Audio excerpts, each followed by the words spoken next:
In a forgotten corner of the city, there lived a little girl named Lily. She wasn't living with a family, but in a foster home run by a woman named Miss Agatha. From the outside, the house looked ordinary, but inside, it was a place of shadows and silence for Lily. Miss Agatha's heart was as cold as a winter wind, and her words were often sharp and unkind.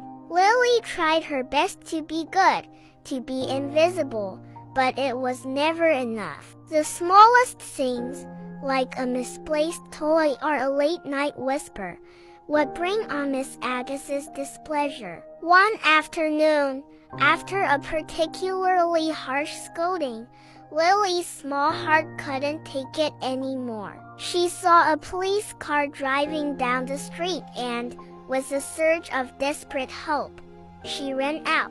Tears streamed down her face as she told the officer everything, her small voice trembling with a mix of fear and courage. The officer listened, patted her head, and then, to Lily's disbelief, walked her right back to Miss Agatha's front door. He said a few words to the woman, who smiled sweetly and promised to take good care of her. The door closed, and the world grew dark again. That night was the worst yet.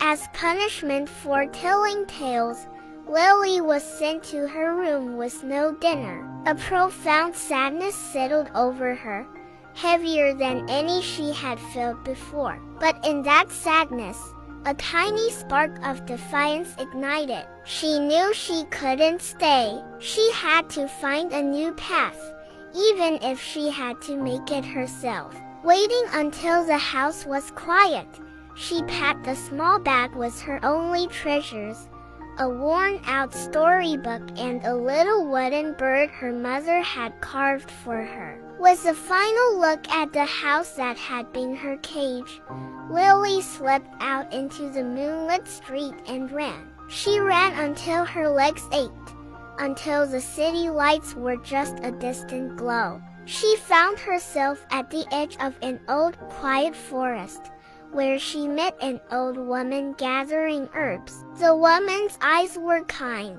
and she introduced herself as Elara. She wasn't a witch in the way stories describe, but a wise woman who understood the language of the forest and the ache in a lonely heart. Elara took Lily in, offered her warm soup,